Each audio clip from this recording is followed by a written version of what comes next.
আসসালামু আলাইকুম, welcome to এজে জারান ক্রাফট। সবাই কেমন আছেন? দেখতে পাচ্ছেন আজকে আমি অনেক সুন্দর ছোট্ট একটা কিউট তরমুজ নিয়ে এসেছি। আমি এই তরমুজটা কেটে দেখাচ্ছি এটা কতটা পেকেছে আর কতটা নরম হয়ে গেছে পাকার জন্য, অতিরিক্ত বেশি পেকে গেছে। এখন আমি এটাতে চাকু দিয়ে কাটার চেষ্টা করছি।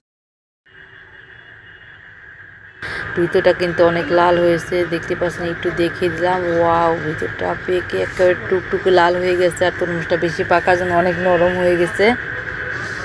বিচিগুলো কোথায় যেন হারিয়ে গেছে। আমি কিন্তু এই তরমুজটা বানানোর সময় অনেকগুলো বিচি দিয়েছিলাম, কিন্তু কোথায় যেন এগুলো হারিয়ে গেছে। এখন আমি এটা কিভাবে বানিয়েছি পুরোটা দেখিয়ে দিচ্ছি। এই তরমুজটা আমি কিলে দিয়ে বানিয়েছি, 3-4টা কালার আমি ব্যবহার করে একটা তরমুজ বানিয়েছি। আমি প্রথমে তরমুজের বিচিগুলো বানিয়ে এগুলো একটু শুকিয়ে নিচ্ছি। বিচিগুলো আমার কাটা শেষ, এখন হাত দিয়ে আমি সুন্দর করে এগুলো বানিয়ে নিচ্ছি। অনেক ছোট ছোট করে বল বলের মতো করে আমি তরমুজের বিচিগুলো বানিয়ে নিচ্ছি। আর আমার কাছে সবুজ কিলে নেই, এই জন্য আমি সাদা কিলটা নিয়ে একটু কালার করে কলম দিয়ে এটাকে সবুজ বানানোর চেষ্টা করছি, কিন্তু ওই কালারটা দিয়ে আমার ভালো হচ্ছিল না, অনেক সময় লাগছিল। এই জন্য আমি একটু গাঢ় সবুজ নিয়ে সুন্দর করে মিশিয়ে এটাকে সবুজ বানিয়ে নিলাম। কালারটা কিন্তু অনেক সুন্দর এসেছে, খুব ভালো লাগছে কিন্তু দেখতে।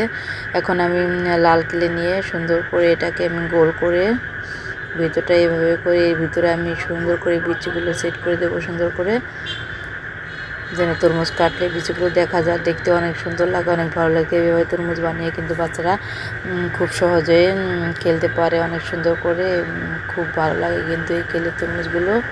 দেখতে পেয়েছিলেন আপনারা কাটার পরে ভিতরটা কতটা সুন্দর হয়েছিল আর কতটা পেকেছিল, দেখতে কতটা ভালো লাগছিল।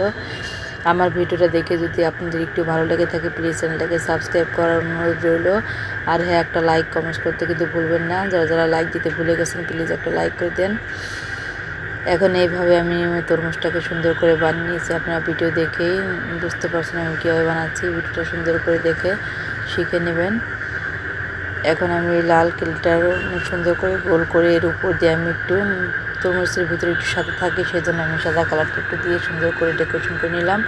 এখন এর উপরে আমি সবুজ কালারটা লাগিয়ে দেব, তরমুজের উপরের সবুজ কালারটা এইভাবে আমি একটু বড় করে এখন আমি মাঝখানে তরমুজের এই ভিতরটা বসিয়ে দিয়ে সুন্দর করে চারপাশ দিয়ে ঘুরিয়ে সবুজটা আমি লাগিয়ে দেব। এভাবে সুন্দর করে সবুজটা লাগিয়ে দিয়ে হাত দিয়ে চেপে একটু করে আমি গোল করে নেব। এইভাবে আমি গোল করে সুন্দর করে নেব। দেখতে পাচ্ছেন কতটা সুন্দর হয়ে গোল হয়ে গেছে আর কেলটা কিন্তু সুন্দর হয়ে সেট হয়ে গেছে। এখন আমি এর উপরে তরমুজটা একটু ডেকোরেশন করে নিয়েছি। উপর দেখতে তরমুজের একটু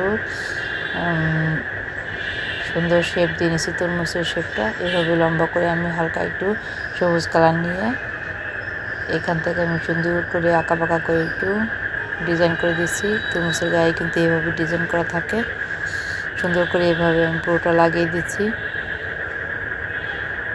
আমার ভিডিওটা দেখে যদি আপনাদের একটু ভালো লেগে থাকে প্লিজ চ্যানেলটাকে সাবস্ক্রাইব করে দেবেন, পাশে থাকা বেল আইকনটি অন করে দেবেন। আর একটি লাইক কমেন্ট করতে কিন্তু ভুলবেন না। এভাবে পুরো তরমুজটা আমি উপরে এভাবে লাগিয়ে দিয়ে হাত দিয়ে একটু চাপিয়ে সুন্দর করে এটাকে আমি বসিয়ে দিয়েছি। দেখতে পাচ্ছেন তরমুজটা একদম কিন্তু অরিজিনাল লাগছে, দেখতে কতটা সুন্দর লাগছে, কতটা কিউট লাগছে। ছোট্ট তরমুজটা কিন্তু খুব সুন্দর হয়েছে। এখন আমি সুন্দর করে একটা ছোট্ট করে বোটা আমি তরমুজের ডাটটা এভাবে লাগিয়ে দিলাম। পুরোটা তরমুজ আমার বানানোর শেষ কমপ্লিট হয়ে গেছে। এখন আমি এটা কেটে দেখাচ্ছি। দেখতে পাচ্ছেন চাকু দিয়ে আমি কাটার চেষ্টা করছি কিন্তু কাটতে পারছি না। আস্তে আস্তে করে আমি এভাবে কেটে নিলাম তরমুজটা। ভিতরটা কিন্তু ওয়াও, অনেক সুন্দরভাবে পেকে আছে, অনেক লাল হয়েছে ভিতরটা। এখন এটাকে আমি আরও বেশি করে কেটে দেখাচ্ছি। দেখতে পাচ্ছেন কতটা লাল হয়েছে ভিতরটা।